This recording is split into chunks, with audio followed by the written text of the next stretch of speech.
2 സ്ത്രീകളെ ഒരു കള്ളുകുടിയെ കയറി പിടിച്ചത്. കയറി പിടിച്ച് ആ 2 സ്ത്രീകളെയും തള്ളി. ഒരു സ്ത്രീ ഭാഗ്യം കൊണ്ട് ട്രെയിനിൽ തന്നെയാണ് തലയിടിച്ചു വീണത്. മറ്റൊരു പെൺകുട്ടി എന്ന് പറയുന്നത് റെയിൽവേ ട്രാക്കിൽ തലയിടിച്ചു വീണു. അവള് ഇപ്പോഴും ഹോസ്പിറ്റലിൽ ICUവിലാണ്. ഗോവിന്ദചാമിയുടെ ഇഷ്യൂ ഉണ്ടായ സമയത്ത് ഗവൺമെന്റ് നമുക്ക് ഉറപ്പ് നൽകിയിട്ടുള്ളതായിരുന്നു, എല്ലാ കമ്പാർട്ട്മെന്റുകളിലും പോലീസുകാരെ പാറാവുകാരെ നിർത്തുമെന്ന്, സ്ത്രീകളുടെ സേഫ്റ്റിക്ക് വേണ്ടി, യാത്ര ചെയ്യുന്ന ജനങ്ങളുടെ സേഫ്റ്റിക്ക് വേണ്ടി. എന്നാൽ എവിടെ പോയി ഞങ്ങൾക്ക് സുരക്ഷിതം തരുമെന്ന് പറയുന്ന ആ ഉറപ്പ്? കേരള എക്സ്പ്രസ് സുരക്ഷ നൽകാമെന്ന് പറഞ്ഞിരുന്ന റെയിൽവേ മന്ത്രി ഒരു സുരക്ഷാ ഉദ്യോഗസ്ഥരെയും ഒരു പാറാവുകാരെയും സ്ത്രീകളുടെ കമ്പാർട്ട്മെന്റിൽ നിയോഗിച്ചിട്ടുണ്ടായിരുന്നില്ല.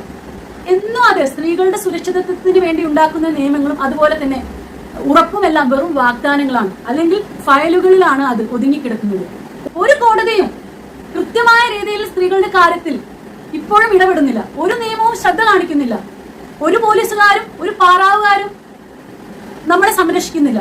ഇനി അഥവാ പാറാവുകാരനാക്കി വെച്ചിട്ടുണ്ടെന്നുണ്ടെങ്കിൽ സമാധാനമായിട്ട് ഒരു സ്ത്രീക്ക് കിടന്നുറങ്ങാൻ കഴിയില്ല.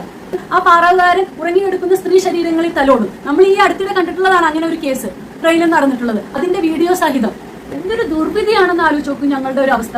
ഞങ്ങൾക്ക് സമാധാനമായിട്ട് കിടന്നുറങ്ങാൻ പോലും കഴിയാത്തൊരു അവസ്ഥ എന്ന് വെച്ച് കഴിഞ്ഞാൽ അത് സ്വന്തം വീട്ടിലാണെന്നുണ്ടെങ്കിലും, ഞങ്ങൾ പണം കൊടുത്ത് ഉപയോഗിക്കുന്ന ഹോസ്റ്റൽ മുറികളാണെന്നുണ്ടെങ്കിലും, ഒരു ഹോട്ടലിലാണെന്നുണ്ടെങ്കിലും, യാത്ര ചെയ്യുന്ന ഒരു വാഹനത്തിലാണെന്നുണ്ടെങ്കിലും, നമ്മൾ ഒരു കാലത്ത് വളരെ അധികം അഹങ്കരിച്ചിരുന്ന ഒരു ഇടമായിരുന്നു കേരളം. സ്ത്രീകൾക്ക് ഏറ്റവും കൂടുതൽ വിദ്യാഭ്യാസവും സുരക്ഷിതത്വവുമുള്ള ഒരു സ്ഥലമാണ് കേരളം എന്നായിരുന്നു നമ്മൾ അഹങ്കരിച്ചിരുന്നത്.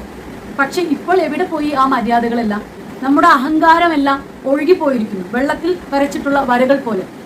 ഒരു ഉറക്കം പോലെ ഒരു സ്ത്രീക്ക് നിഷേധിക്കപ്പെട്ടിരിക്കുന്നു ഇന്നത്തെ കേരളത്തിൽ.